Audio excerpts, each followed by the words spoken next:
Hello అండి, welcome back to our channel. ఎలా ఉన్నారండి అందరూ? ఏం చేస్తున్నారు? సో ఇంకా సమ్మర్ హాలిడేస్ అయిపోతున్నాయి కదా, ఇంకా నేనేంటంటే లేట్గా లేస్తున్నానండి. ఎట్లా స్కూల్ స్టార్ట్ అయిందనంటే మనం మార్నింగ్ ఎర్లీగా 5:30 అట్లా లేవాల్సి వస్తుంది అని చెప్పేసి కొంచెం లేట్గానే 7:30 8కి అట్లా లేస్తున్నాను.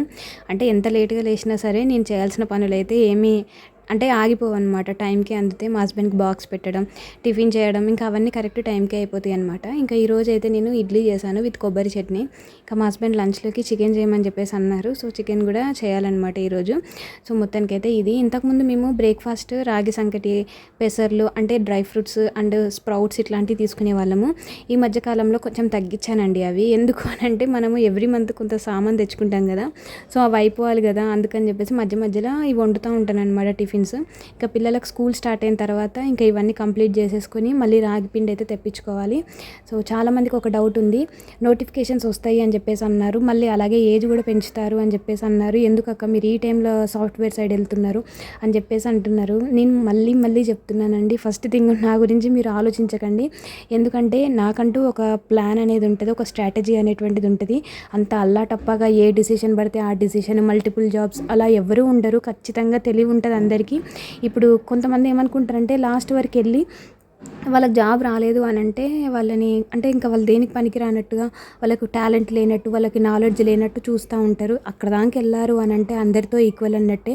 కాకపోతే వాళ్ళకు కొంత లక్ కలిసి వచ్చింది, వీళ్ళకు లక్ కలిసి రాలేదు, అంతే తేడా అండి. అంతకుమించి ఏం లేదు. కష్టం మాత్రం అందరూ ఒకేలా కష్టపడతారు.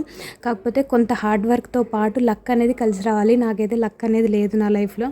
సో అందుకనే నాకు కంప్లీట్గా హార్డ్ వర్క్ మీదనే. కొందరికి 99% హార్డ్ వర్క్ ఉన్న 1% లక్ కలిసి వస్తే 100% సక్సెస్ అయితే అవుతారు వాళ్ళు.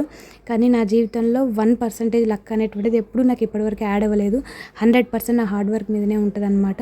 నేను అస్సలు అలా కాదండి, నోటిఫికేషన్స్ వచ్చే టైంలో రాంగ్ స్టెప్ తీసుకున్నారా మీరు, రాంగ్ డిసిషన్ తీసుకుంటారు మీరు అని చెప్పేసి 2-3 అన్నారు. నెవర్, అట్లేం లేదు. నేను చెప్పింది ఒకటే, కంప్లీట్గా గవర్నమెంట్ జాబ్స్ మీదనే కూర్చుంటే ఎన్ని ఇయర్స్ వాళ్ళ అమూల్యమైన టైంని కోల్పోయారో అది అనుభవించిన వాళ్ళకి మాత్రమే తెలుస్తుంది. చాలామంది గవర్నమెంట్ జాబ్ అంటూ కొన్ని ఏళ్ల తరబడి, కొన్ని దశాబ్దాల తరబడి ప్రిపేర్ అవుతున్న వాళ్ళు మన ఛానల్లో కూడా చాలామంది ఉన్నారు. ఇప్పటికీ 30-35 వచ్చినా కూడా మ్యారేజ్ కాకుండా చదువుతున్న అబ్బాయిలు చాలామంది ఉన్నారు. వాళ్ళు మన ఛానల్లో కూడా చాలామంది నాతో షేర్ చేస్తూ ఉంటారు.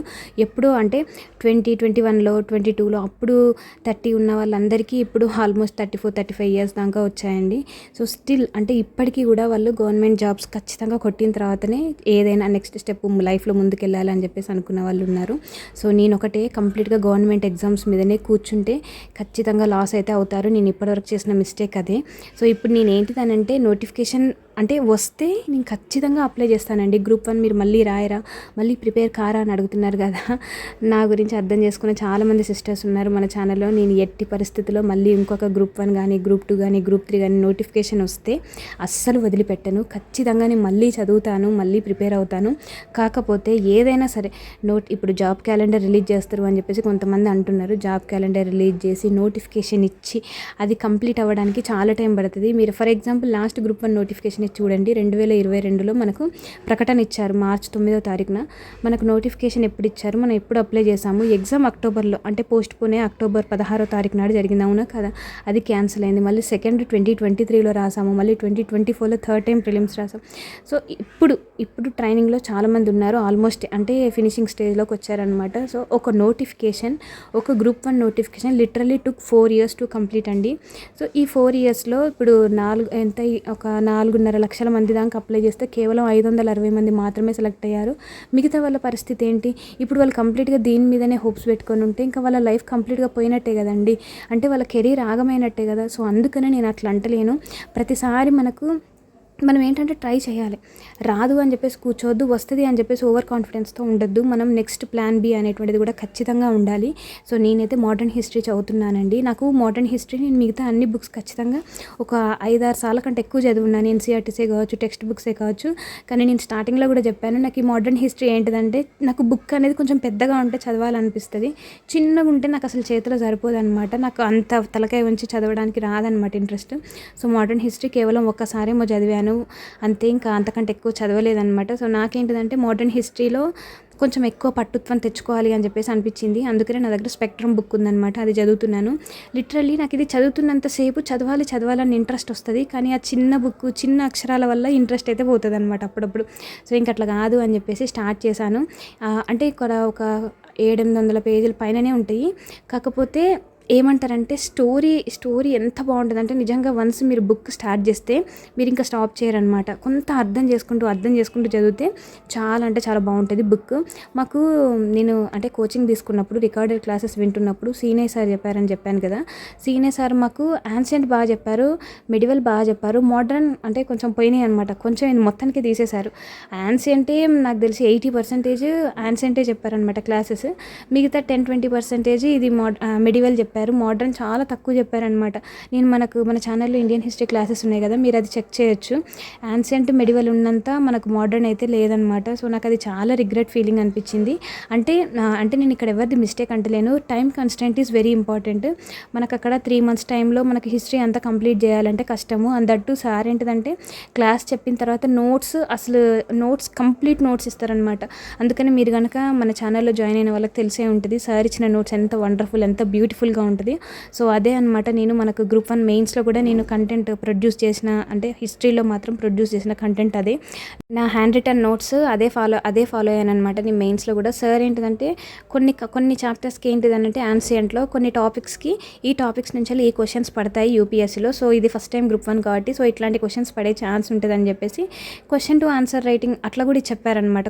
కొన్ని టాపిక్స్ మీరు ఒకసారి చూడండి. ఎవరైనా సరే కొత్తగా జాయిన్ అవ్వాలి అంటే కొత్తగా మేము ప్రిపరేషన్ స్టార్ట్ చేద్దాం అనుకుంటున్నాము, నోటిఫికేషన్స్ వస్తాయంటున్నారు కాబట్టి ఈ సంవత్సరం మేము ప్రిపరేషన్ స్టార్ట్ చేద్దామని అనుకునే వాళ్ళకి మాత్రము ఒక్కసారి అంటే అసలు మాకు బేస్ ఏమీ లేదు, ఎట్లా ప్రిపేర్ అవ్వాలి అంటే స్టార్టింగ్ నుంచి ఎలా ప్రిపేర్ అవ్వాలి అని అనుకునే వాళ్ళకి మాత్రం నేను ఒక చిన్న సజెషన్ చేస్తానండి. ఇదేదో మీరు నా ఛానల్లో జాయిన్ అవ్వాలి అని చెప్పేసి నేను అంటే వేరేలా ప్రొవోక్ చేయడం అని కాదు, కానీ ఏంటిదంటే 0 నుంచి స్టార్ట్ చేసే వాళ్ళు ప్రతి ఒక్కరు మన ఛానల్లో అడుగుతూ ఉంటారండి, ఎట్లా స్టార్ట్ చేయాలి అని చెప్పేసి అడిగే వాళ్ళందరికీ మన ఛానల్ కొంచెం అయితే ఒక మార్గదర్శకం లాగా ఉంటుందండి. ఒకసారి చూడండి.